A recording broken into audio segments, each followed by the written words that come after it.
U.S. dollar pulls back slightly against the Japanese yen. Before we start, a quick word from our sponsor. This video is brought to you by XNS, the world's leading retail brokerage firm, offering ultra-fast execution and no overnight fees. Look for a link in the description below. The U.S. dollar has rallied initially in the early hours on Tuesday, only to turn around and fall again.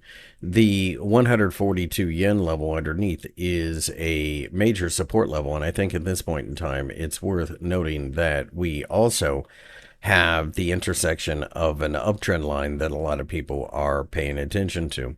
I think at this point in time, we are in the midst of perhaps trying to form some type of double bottom.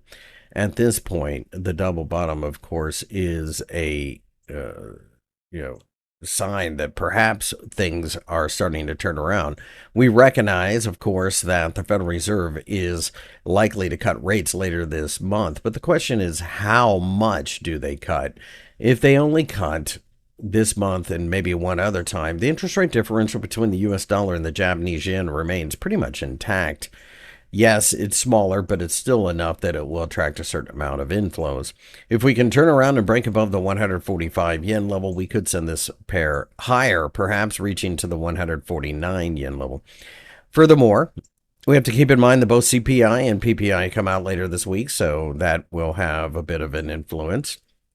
And beyond that, we also have to keep risk appetite in the back of our mind. If we were to close on a daily close below the 141 yen level, then I think the bottom falls out and we probably drop quite significantly.